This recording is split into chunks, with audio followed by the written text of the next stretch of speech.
Ladies and gentlemen, at this time, would you please welcome Stuart Mulder.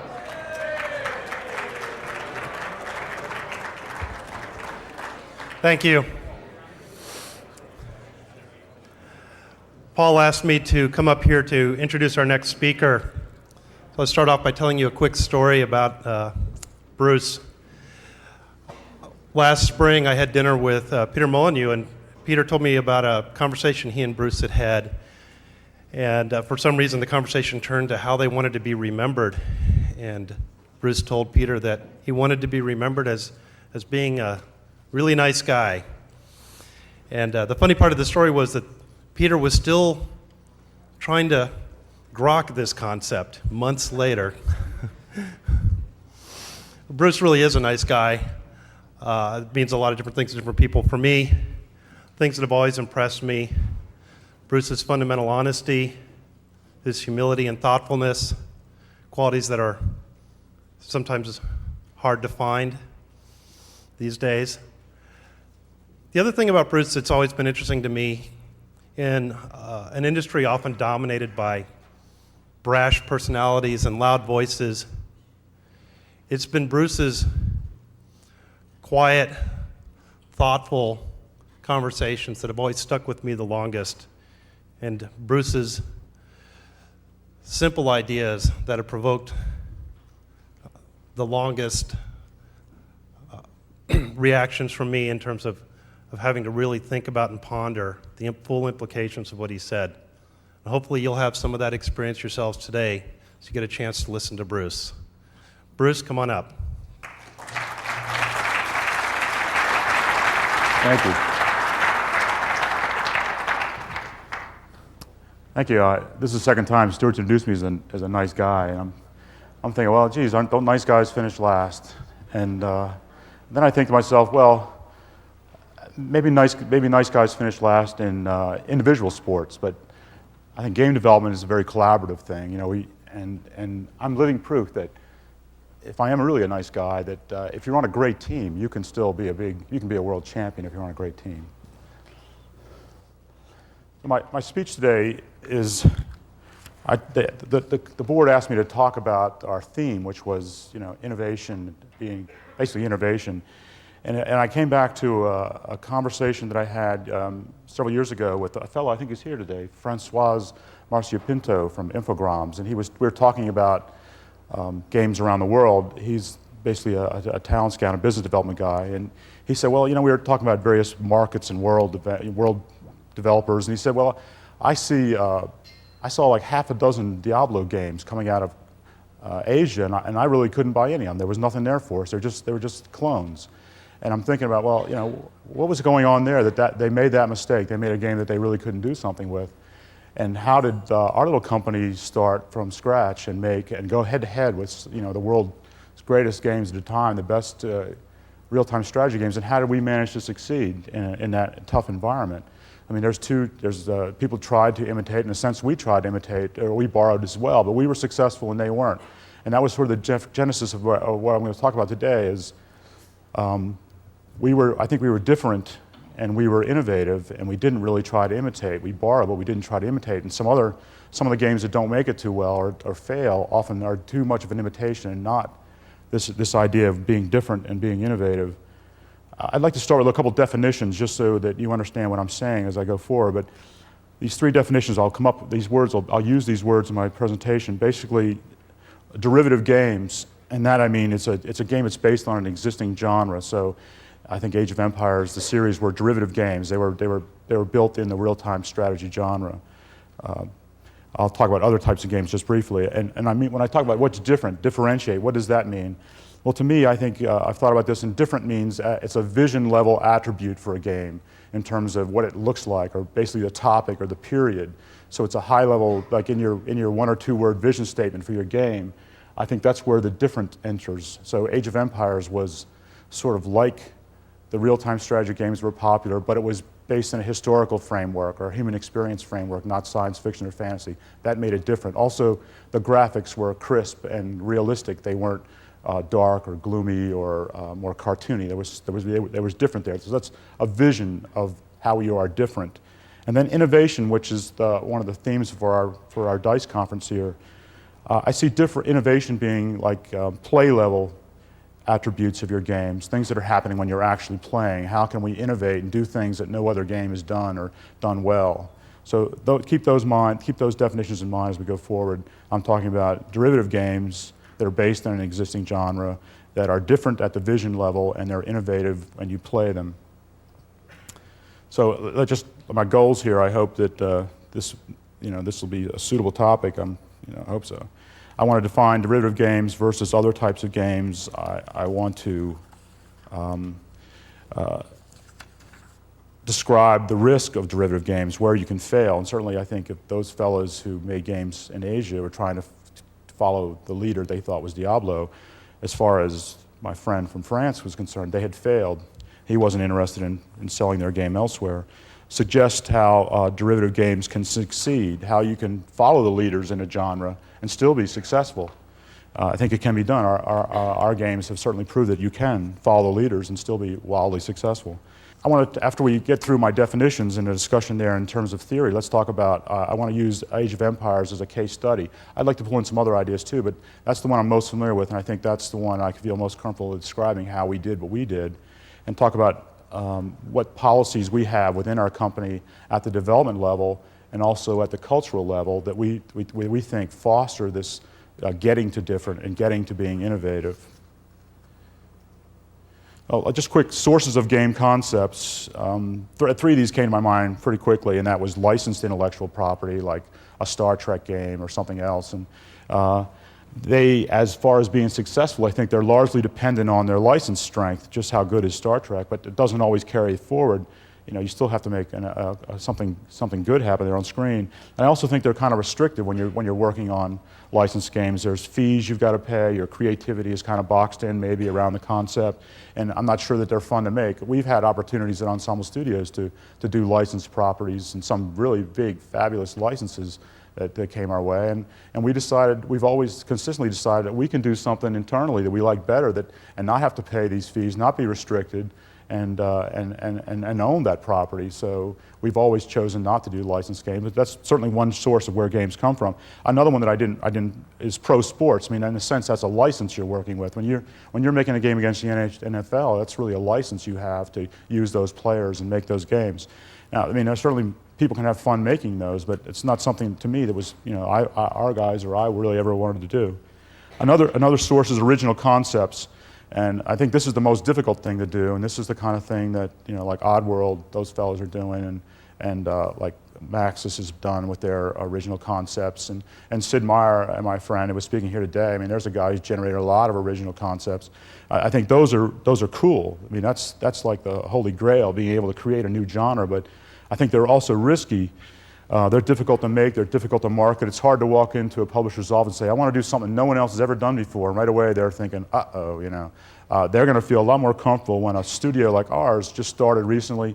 When we walked into various publishers' offices in 1995 with this little game we called it Dawn of Man or something at the time, but we could say, well, it's like Command and Conquer, and it's like Warcraft 2 or Warcraft at the time, but we're borrowing a lot of cool things from Civilization and from economies and history stuff. And the publisher said, well, I'm ready to talk more about that, because every one of those games has been a hit that you're mentioning. If you're going to talk about using ideas, a game that's similar to that, well, and then we've got a basis for talking. But so it's much easier as an independent developer, a small developer, to talk to a publisher when you're talking about a derivative game, something from the area that already exists. And obviously, like one of the examples I have is Dune 2, Command and Conquer, Warcraft, Age of Empires. They're derivative games that kind of followed each other in sequence, and those happen to be the best of that whole group.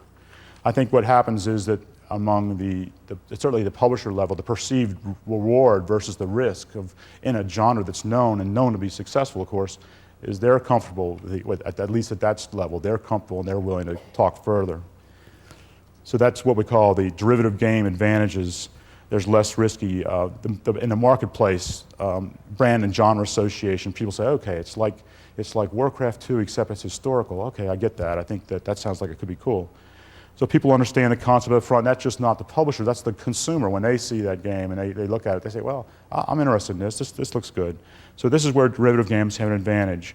And the second big advantage they have is that the existing games that are already made are a huge resource, a great resource for you when you're trying to determine what you're going to be making, because you already know what the strengths of this genre is. The great game has already been made. The great existing game exists, and you can play it, and you can take it apart and figure out what they did right and analyze it. And you know a bar has been set in terms of the way it looks, the way it plays, the technology, how much fun it is. And from there, you start building what you're going to do. And we'll get into that in a little bit. That's where you work on what's different and what's innovative. I think playing the existing game, the bar that's been set, playing that game, it reveals weaknesses and omissions and that are your opportunities. And I'll go into this in a little bit in a minute. And hopefully, if you're a real gamer, that you are inspired to be creative and to compete, let's say, you know. We can compete with these guys. I mean, this game is great, but I've got some ideas. We can do something better. And I think that a little studio like ours started fresh. We really felt comfortable doing something we already had our hands around to a large extent. When derivative games fail, and this is essentially what happened to those games. There's my friend over there from France. Why they fail, it was not a sufficiently new experience for, in this case, I think Infogrames made a decision they couldn't sell this game, and basically what they're saying is our customers are not going to have a new experience. They're not going to have fun playing this game. There's not going to be a market for this game. So that was a reason. Other games fail, even though they may be, like I try to be different, innovative, I suggest, but maybe they don't reach the bar that's already been set in terms of gameplay or technology, look and feel. So yes, you've got a leg up by trying to do a derivative game, but you've got this standard that's already been set that you have to be better than that. I think just meeting the bar really is not going to be successful. You've got to be better than them in at least some parts of what they're doing. Developer ego.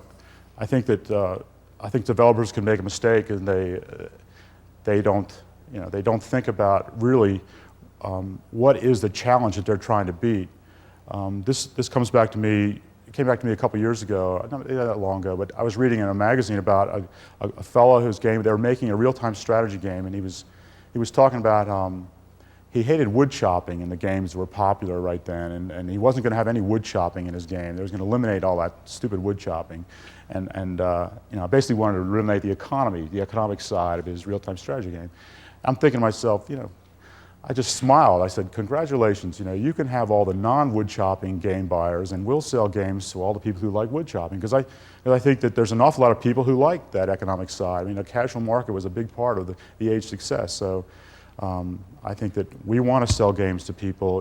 He didn't understand the challenge that had been set by some of these other real-time strategy games. I think he didn't understand where the bar was. And whether he was arrogant about it, I don't know. But I think arrogancy is an issue that can come along. I think developers can, especially a small studio where there's this really strong personality as the lead, and he has a very powerful idea and he's very dominant, and I think they get an unbalanced view and they miss what their real challenge is.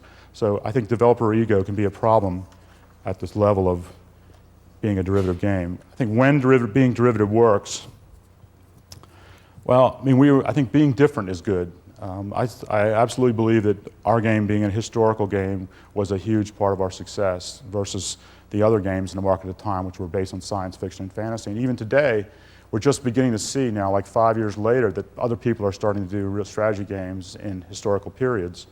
So they left that space to us, and I think we were happy to have it all to ourselves for a long time. I think that was a vision level attribute, setting in a historical period, also our graphic look. That made us different in the marketplace. When you looked at the real-time strategy section, you saw a lot of space stuff and you saw some fantasy stuff, but there was only one for years that looked like it was historical, and I think that connected with a lot of people. So being different helped us. Being innovative, and here's an example. I thought that two first-person shooter games. I think Half-Life came along and it was a sensation. I think they were innovative at the play level where they had a real story, a really interesting story that you followed as you played that game. And I think that was an innovation for first-person shooters, and I think that helped them quite a bit. They were derivative. They were following the lead of the best first-person shooters, but their story was a really innovative thing that happened at the play level that made a difference for them. Being well executed, I think that, like I said, you have to meet the bar that's been set. You can't come up short and try to compete with the big games in your genre. I think being well executed, I talk about gameplay, look and feel, technically sound. I was talking to a journalist a couple years ago, and he was complaining about a developer, a publisher, and he had never been able to get one of their games to run on his PC. And I thought, that's a terrible state of affairs. I mean, how is a game made by that company going to compete in the marketplace effectively? And I think, certainly having Microsoft as your publisher, we didn't have that issue. All three above are required. I just like to make that point at the end there, that being different is not going to be enough probably, and I think being innovative is not going to be enough if you're too alike the other games that exist. And if you're not well executed, being different and being innovative is not going to be enough either. If your game has problems installing, it doesn't run well, or doesn't look that great, or it's not that much fun, well, I think any one of those things can go wrong.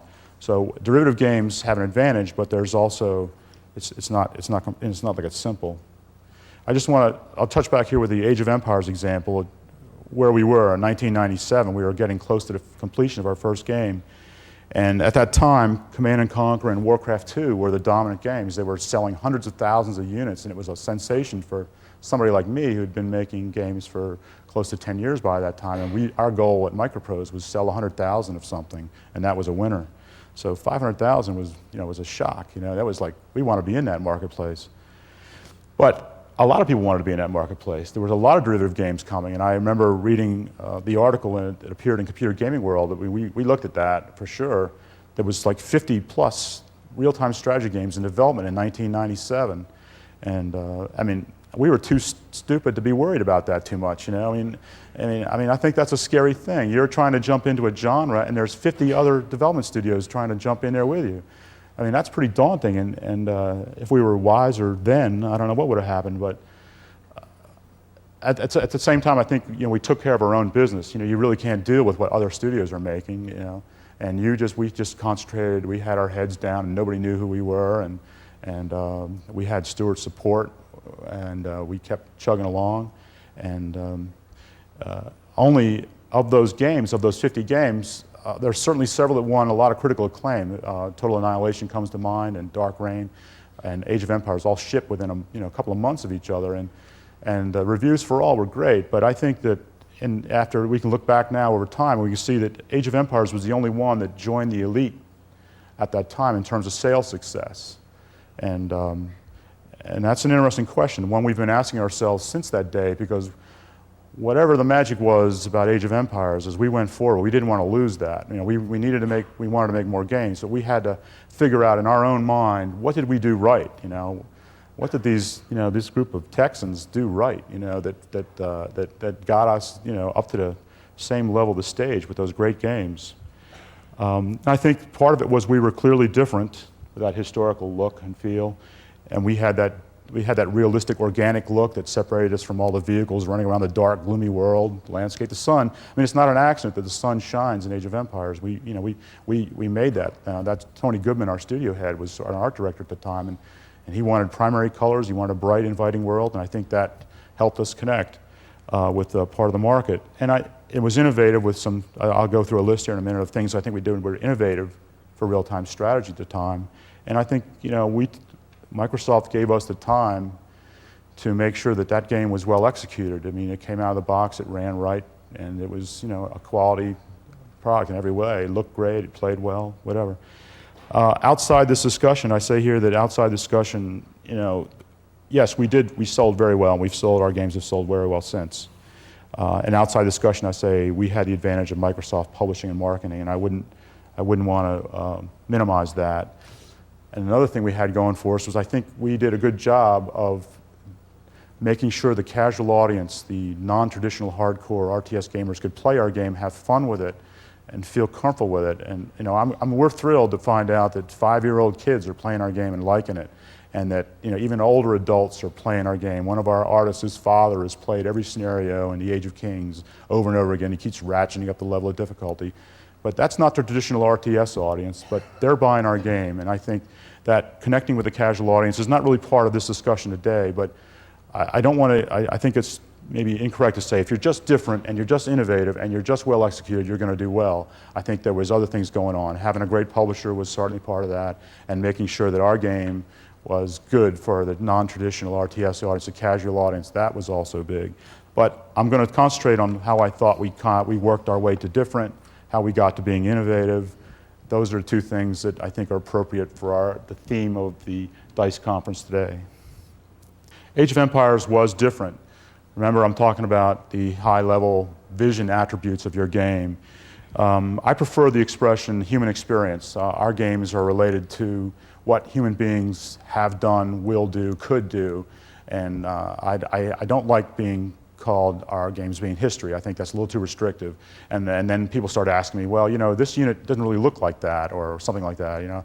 I think what's important we do is we go into the historical record, or in this case, our new game, we go into the mythologies of these great ancient cultures, old cultures, and we borrow the fun stuff that we can make an entertaining game out of. We're not trying to simulate history. We're not first trying to educate anybody. We're trying to entertain people. So we borrow the cool stuff in the Middle Ages, like knights and castles, and we just leave in the history books all this discussion of the Black Plague. That wasn't going to help our game too much. So we didn't model the Black Plague in the Age of Kings. We had knights and castles. That was the fun stuff.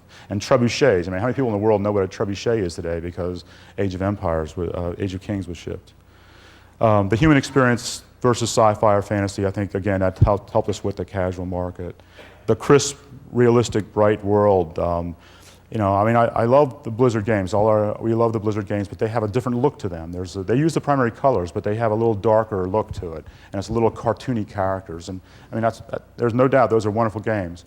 But we were different because our games looked more realistic and crisp, and it was like a real place. It was real animals walking around. I mean, I think especially children like that digital terranium kind of idea. I mean, they love the idea that deer were hopping around this game they're about to play. I mean, that's a wonderful thing, you know, in a sense that we're reaching an audience that's not traditional. I mean, I'm really happy about that. And you'll see when you get a chance to look at Age of Mythology here soon, and we have even more animals. I mean, how many games have you played recently had hippopotamuses in it and giraffes and things like that? I mean, we think those are little things you can do that with that look and feel of your game that help you, make you different, make you different. I'm talking here more real-world stuff, economies and wildlife. Like somebody else doesn't want to do wood chopping. Well, we like wood chopping. You know, we want wood chopping. And Age of Empires was different. The Age of Empires vision was basically we're going to take the real-time strategy play from Command and Conquer and Warcraft 2, and we're going to blend that in with the economics and the historical gameplay of Civilization in a real-time strategy game, and it's going to be a bright, cool-looking, crisp world. And that's like in one sentence what the original Age of Empires was going about. And I think that was sufficiently different to cover the different side of this equation. We were different, and when we went to Microsoft and other publishers, they said, we like this. I remember Elliot Chin is a well-known journalist in our industry, and he was working for Computer Gaming World, I think at the time. I'm demonstrating Age of Empires to him, and he's going, you know, I'm playing this game, and I'm shocked that no one else has had the idea of bringing Civilization together with Warcraft, you know, that kind of gameplay. I mean, why has no one ever done this before? And I'm also shocked at how much I want to play this game now that I see what it's all about. I mean, that is a very difficult thing to do in any creative exercise, is to create a product that people had not considered before, but as soon as they get the idea, they really want it. I mean, if you knew how to do that consistently, I think you'd be a very wealthy person. But you know, my friends in Texas, our Texas crowd, and a couple other guys, you know, we managed to do that this time. So that, I don't know, you know, I'm trying to help you with how to do different later on here, but we managed to do it, so it is possible. Now we get back to the play level of being play level attributes that make your game innovative. And here's a quick list of things that I thought were innovative about Age of Empires, the original game, and the series as it went forward. Multiple ways to win. There was different victory conditions for that game. No one had done that before. Randomly generated world. I mean, if you played the original Civilization, it was always randomly generated. That was the only version you could play that game. But no real-time strategy game was doing that. So I thought that was huge. We could the game would be endlessly replayable, and it's great for the multiplayers in the world. Every time you sit down and play Age of Empires, it's being dealt a new deck of cards. You know, you never know exactly. You know how to play. You have a good idea of how it's going to proceed, but you don't really know what the situation is until you explore that map and discover things. And I think that brought a lot of replayability to the game, and that was great for both our casual audience and our more hardcore audience. And it took years, again, for anybody else to do really serious randomly generated maps in real-time strategy. They let us have that whole world to ourselves for a long time. Thank you. Levels of difficulty in single player. Now, that was something I took away from Sid. There's a lot of these things that I took away from Sid when working with him, but I thought levels of difficulty were important. I remember playing Warcraft 2, and the way you handled the level of difficulty in that game was you either took more or less enemies against you, and you could see physically that they were cheating. They knew exactly where your base was, or you were trying to explore the map. They would just come right for you. And that's like sort of a cheating AI, but there was no concept of adjusting the play level of your AI to your personal skills. Now, one of the things I learned with Sid was an idea that he had made clear to me was that we thought that in a single-player game especially, the player should sweat, but he should win. You don't want to get hammered all the time. But I was constantly getting hammered in single-player when I was first playing Warcraft because I wasn't prepared, to handle this. And they weren't playing fair. They knew where I was. They knew exactly what I had. To me, it just wasn't fair. So we wanted levels of difficulty. I certainly lobbied for that in our design meetings. Non-cheating artificial intelligence, I think people want to feel like it's a fair game. The 4 resource economy, I think the most an RTS had at that time was 2. We had this more involved resource thing. Now, I think the hardcore gamers, in our experience, would rush through the economic part of the game to get to the action, but we found that a larger part of our audience would linger in that economic side. That's where they were having the most fun, building their town and exploring and doing this little micromanagement of their economies. That was fun for them. So I think that was innovative for us to make sure that this new, potentially larger casual audience enjoyed our game and had fun. Multiple playing experiences within the box. In the Age of Empires games, you can play them multiplayer and single player. In a single player campaign, you can adjust the maps and the level of difficulties and your victory conditions. And when you can start combining all these different options, you have a multi-dimensional space, and each dot in that space is a completely different game opportunity, a different way of playing the game. So your hardcore wise kid can play this multiplayer game over here, and some of my friends' 5-year-old daughter is playing down here in some other experience, but they're both feeling very satisfied with the game that they paid their money for, and they feel like they got their value. I think that was innovative. We had continual innovations in our later games. I mean, some I'm really excited about, whereas like recording your games. You can record your games or record the best age players in the world play a game of Age of Empires 2, and then you can sit back and just watch it. It's almost like it's not quite the convergence of film and games, but you're creating a story when you play one of these games. You can record that and follow that again. I think that was a wonderful innovation. Another I like was in a single-player random map game, you could pause the game and then give all your units orders. So you could essentially turn Age of Empires into a turn-based game. Now the hardcore are not interested in that, but our casual audience, this mass market audience, they're intimidated somewhat by real-time strategy. With this one little simple innovation, we turned it into a turn-based game that they could manage these overwhelming amount of decisions they were faced with on a continual basis in any real-time strategy game, and they felt more comfortable with it, brought that anxiety level down, and they were satisfied and happy with their game. I want to talk about creating different. Where does different come from? And this is a little difficult to explain, but I think that it comes from knowing what is currently successful and understanding why. I think we understood, we played Warcraft and Command and Conquer, we knew where they were working, and then we could see the opportunities. As gamers, we saw the opportunities for being different there. Nobody was doing historical, nobody had made Civilization kind of like gameplay into an RPS. We saw that as an opportunity. I guess we had to ask ourselves, and I think you have to ask yourself as both a publisher and a developer, would I really like to play this game?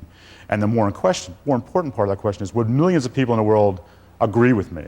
I mean, if I'm a publisher and a fellow comes to me, or let's say a fellow, he says, I've always wanted to do this game, it's going to be great. And the first question I'm going to have is, well, how many millions of copies of this game do you personally plan to buy? Because it's much better to come, I think Stuart would rather you came to him and said, I've got a great idea that millions of people are going to buy, not I want to make this game. That's how you approach the publisher. So creating different is creating something that you feel very confident about at the publisher level or at the developer level, that a lot of people are going to agree with you that this is something different and I'd like to try this experience.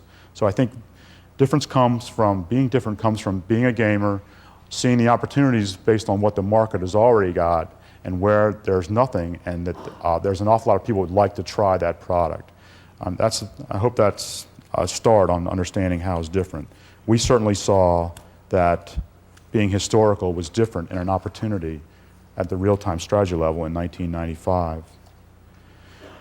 Just a little bit about games that were different. I mean, I think Doom Quake was a high-technology first-person shooter with minimal story, and then along came Half-Life several years later, and there's a game with a cool story. I think that was different. I mean, that was good. And then we have like Medal of Honor, a recent game. I put it in my list. I don't know if it's a big, huge success, but I know that a lot of our guys are playing it, and I'm interested in it just because it's kind of historical. But there's a game that's also different. It takes first-person shooter to the 20th century, to World War II, and puts you in the middle of Saving Private Ryan. I think that's different, and that game has a chance to be successful. It's certainly, to my mind, qualified as different. Roller Coaster Tycoon, I mean, let's go back to Railroad Tycoon, then Roller Coaster Tycoon, and Sim Coaster, and then there's Zoo Tycoon, and now there's Sim Golf. I mean, those are all kind of the similar kind of games, but they're quite different. I mean, I'm telling you, I don't have to tell you that managing a zoo is a lot different than managing a transcontinental railroad, but there's a lot of similar gameplay, but somebody's figured out I can make that same kind of game, but managing a zoo would be really fun, and it turns out it's quite fun, I guess, for a lot of, especially our non-traditional audiences. I mean, I think that Microsoft is very, very happy about how Zoo Tycoon is selling right now. I mean, I know when that idea first hit my desk, when I first saw that Microsoft was doing Zoo Tycoon, I said, if they do that well, and they're innovative, I didn't have all those buzzwords in my mind, but I thought this has the chance to be really great. I think they're really doing different well. Now the question was, would they be able to do it well, and would they have innovative ideas in there for that genre? And I think that they managed to do that because the game is very successful. I think it is innovative, and it was well executed. Genres where different hasn't happened yet. I mean, I tried to think about this. Like Myst was a game that came out of nowhere years ago. If you've been around for a while, it was a sensation at a time when hundreds of thousands was still a big number. This game did millions, and it rocked us. Where did this game come from?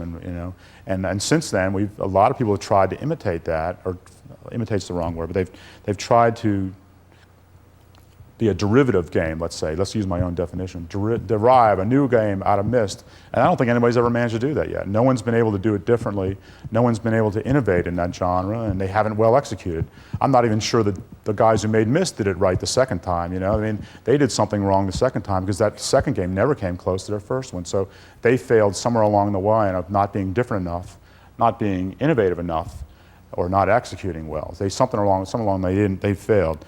Diablo imitators. Now here's one of the most popular games, almost created a whole new genre, and there's been a lot of games that came along like Diablo, but no one's come close to the success that Blizzard had. I think there's an opportunity there for somebody. I mean, I'm thinking right away historical, me, I'm thinking, let's do a historical Diablo. or why isn't somebody done sci-fi Diablo? Or, it's kind of Diablo's this kind of fantasy world. What if we did a Diablo game in a more realistic world? I mean, I just think that there's an opportunity there to be different if you're willing to take that chance. And I think there's an opportunity for somebody to do Diablo and do it differently. So on the different side, I think there's opportunities. Now I'm a little nervous about talking about console adventures, is where this hasn't happened, because I don't really know the console world very well. But I don't know that anyone's done a realistic, non-comic book character kind of world in a console for an adventure game. Maybe because our audiences have traditionally been for one group and not much else, or largely for one group. I'm not sure. Has anybody ever done a historical console adventure game? I mean, I'm just throwing this out as an idea. That this is how I think you need to think if you are a developer or a publisher and you want to be in a certain genre and you want to be successful. I think this is how I think you would think to try and find different. What has not been done, in this genre? Creating innovation. Now, this speaks more directly to the theme of D.I.C.E. Where does innovation come from? And I think it comes from gamers.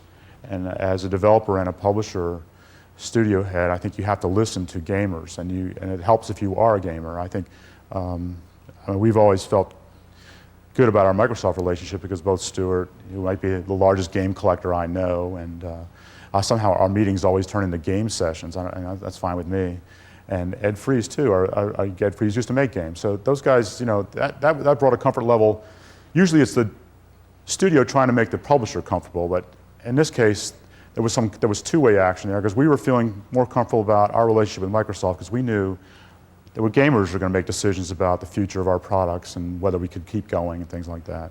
So innovation, anyway, comes from gamers. Listen to them. I think the gamers can be your designers, your whole team, fan sites, wherever it comes from. But innovation comes from, I played your game and it's not, I think it'd be cool to do this. And I think at some point, you have to be the professional to say, well, that idea is bad. We're just going to be nice to you and just ignore you. But other times, the good ideas do come in that way. So listen to gamers. I think innovation has to happen at some point. You can have lots of ideas, but somebody's got to take the step of making that idea and getting it into your product.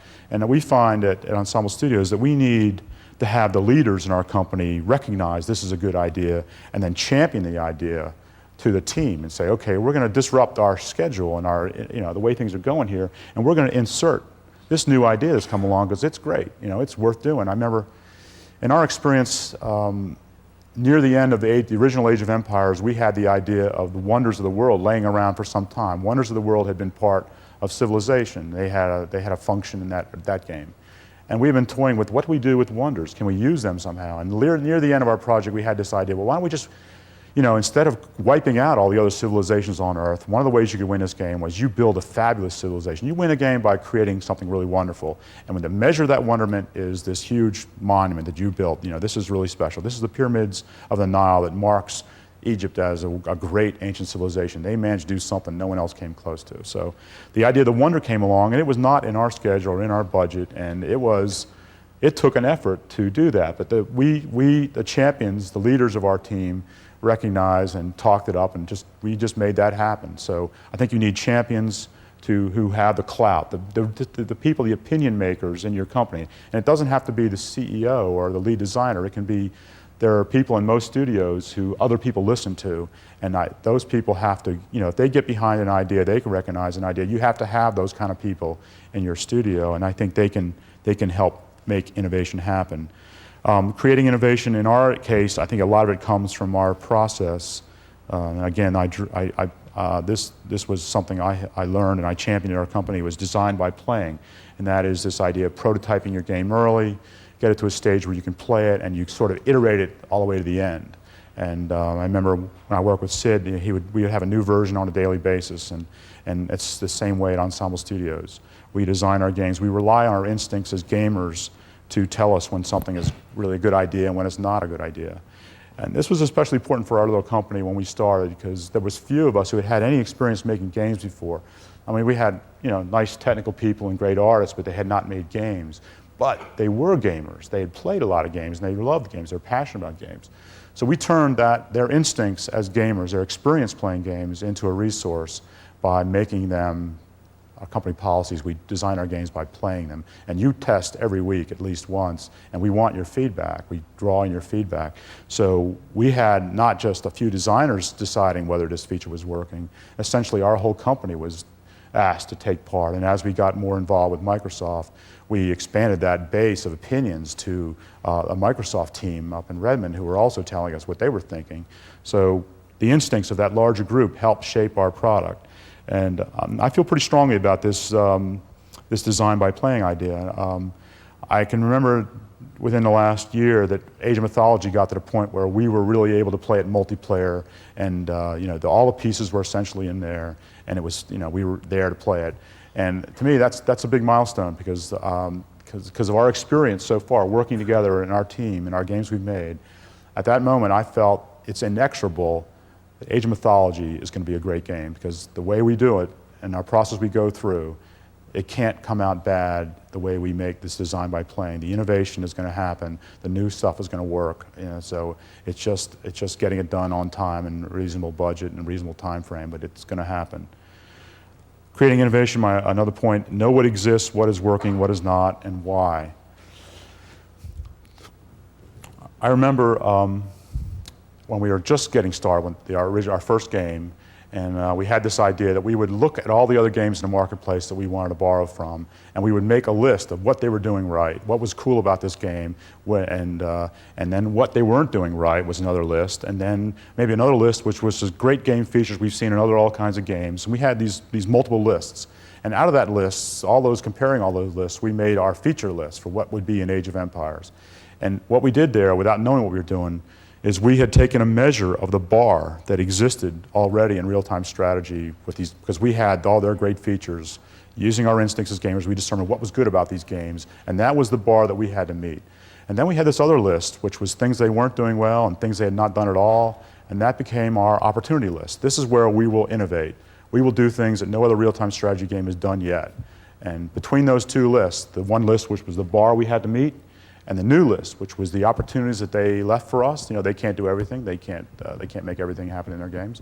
We'll do these things. We'll do randomly generated maps. We'll have multiple paths to victory. We'll have levels of difficulty. That's how our list got made, and that, in a sense, was the first Age of Empires game, and that's where the innovation for our first game, of many of the innovations for our list, came from, by knowing what existed, what was working, what is not working, and why. And other sources of our innovation, my last bullet point here, technology, like we went to 3D recently. Our new game is going to have a 3D technology, and that opened up opportunities for innovation in terms of, well, we think are innovations. Well, I don't know, but like flying units and cool god powers, sandstorms, and meteor showers, and rippling the land with an earthquake or something. 3D gave us that. That's a technology-driven innovation. You now have the capability of doing something that you couldn't do, and I think that that's cool. When our champions back at work, our lead programmer says, "I know how to do something now, and I think it could make this happen." And the designer says, "Oh, I love that idea. We'll do that now." So there's an example where technology. Those are kind of examples where technology can drive innovation. And the other bullet point here is bottleneck-driven innovation. I think I got that word from graduate school in economics, but basically it's like you come to a problem and you can't get by this problem, so you innovate to get through this bottleneck. So I mean, I don't have a good example of this off the top of my head, but I try to think of one. But basically, let's think in terms of management, of micromanagement of the economies in Age. Well, you put in a first Age game, you would have your men build a lumber camp. When they built a lumber camp, they would just stand there, and then you had to go back later and grab them and put them to work that wood chopping going on. Well, in our later games, we figured, well, let's just streamline this. So there's a problem there. We got to do these 2 steps. Let's just make it 1 step. So in a sense, I mean, that may be a weak example, but that's an example of a bottleneck-driven invention or innovation. We said, well, just when they build that building, they'll immediately go to work on chopping wood. So there's an innovation, maybe tenuous, but that's to me, that was an example of a bottleneck that we got past through innovation. I'll talk about our little company, pro-innovation development policies. We try to consistently reach for a broad audience by appealing to both the casual market and this what we sort of call the larger, the hardcore market and the larger casual market. Now, I may be wrong about that existence of that market. I was talking to Sid last night, and he says, well, I'm not sure that there is really a hardcore and a casual market. There's just a big bunch of guys, mostly guys, people who are capable of buying a game, and what you want to do is get as many of them people to really want your game or not. And whether they're actual hardcore or casual, it wasn't clear. But we have traditionally thought about there's a group of people who really spend lots of, I'm running out of time. Lots of people playing games, and there's another group of people that don't play as much, but they feel more comfortable if they can find something that suits them. Well, maybe that's not true. We don't ignore either group, and we're looking for ways to make the game appealing to both. We think both groups need to be satisfied. And again, prototyping early and design by playing. We have a roster sheet in our 16-seat test lab, and everybody in the company's on that roster, and they're assigned a day when we would like them to test. The artists might test together. Tuesday is like Angry Tuesday. That's when the programmers test, and they're the most vocal about what's going on in this game. It sucks. Fix this right now, and Angry Tuesday. But the point thing is that again, everyone takes part. Everybody gives their opinions. They all have a different view. Some are casual gamers. Some are more hardcore, and we get both groups are suggesting ways the game would be more appealing to them, and that's a source of innovation. And everybody contributes to design. Another thing we do is competitive testing. we definitely play other games. I mean, there was a time when Age of Mythology wasn't playable. We bought 8 copies of Dark Reign 2 and Command, Ground Control, and instead of our normal game test, we played somebody else's game, and we had just our traditional feedback session. What did you like? What did you not like? And there's an idea. We can get other ideas from other games. Your other games are great. Pro-innovation cultural policies. This is our Tony Goodman, our studio head, and our management team. What we do as a culture to instir, to create, innovation. We in our business, in our mission statement, great games of the highest quality is our mission statement, and that helps us look for ways to innovate. We recruit gamers in all crafts. We want you to be if you possibly can, we want you to be a gamer. We want to plug in your passion into our process. We figure out ways that we can, you take responsibility for tasks and new versions being created, and all that. We want you to have pride of ownership in the project you're taking place. I think that playtesting session is important because you see the game coming alive on a weekly basis, and you feel, man, we're doing something great here. I'm really excited to be working on this job. Instead of sitting in your room as an artist and not ever getting in touch with the game, getting that game playable early and having everybody involved in that playing on a weekly basis, I mean, there's a real strong sense of, man, this game's getting great, I'm happy working on it. Team input in all major decisions is one of our hallmarks as a company that, although at some point the management team or maybe Tony has to make a hard call, we try to keep everybody involved. Monday morning meetings and impromptu meetings on major things that are happening in our company, what we're going to do next in a game. We try to get everybody involved in that process so they feel like there's no surprises, that their opinion counts. And we do a lot of fan site stuff. We do a lot of work with fan sites, and that brings in a lot of summation. We did this. Follow the great games. They've opened a great door for you in terms of creating a market and a space, and meet or beat their strengths. I mean, you got to be as good as they are where they're strong, and maybe look for places where, be different. You can't do exactly what they've done. You've got to be different, and exploit their weaknesses and omissions through innovation. And the final word there is don't clone around. I mean, you're wasting your time if you do that. So that's the sum of my presentation. I'm going to, if we can take some questions, I thought I'd scroll through some slides that have been created about our new game to give you an idea about what we're trying to do with Age of Mythology. We are trying to make it different, and we're trying to innovate, and we're trying to execute it well. In a sense, we're competing with not only the other games in the marketplace, but what we've done previously. And we're our own harshest critics. So I want you to take a look at this first slide and see if you think, are we being different, and are we being innovative? How about that? I mean, Santa Claus is a myth, right? Yeah, the snowman is a wonder, yeah. The Vikings build the snowman. It's a very powerful thing for them. And monkeys are important too. I mean, in our screenshots now, we have monkeys popping up in all our screenshots, and they make noise. And my answer to that, I've been asked about why that is. And I said, well, monkeys are very much, monkeys are chaotic and undisciplined, and they're hard to manage, and they're always seeking bananas. It's just like game development, it's the same kind of thing. So as professional courtesy, we're including monkeys in our new game. And I'll get a more traditional picture up here. And if there's, here's an example of real world stuff, this stuff that connects to the non-traditional audience. When's the last time you played a game that had a walrus in it, that you can eat, and he fights back, so. Here's a more traditional picture, and I'll hit a couple more.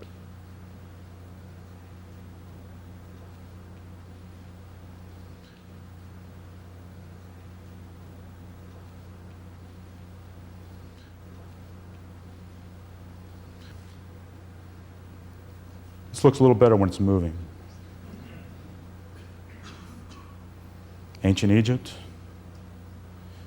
And swamps in ancient Egypt. Gods are interfering here. They're dropping lightning on my enemies. Well, I guess we're done then. Thank you very much.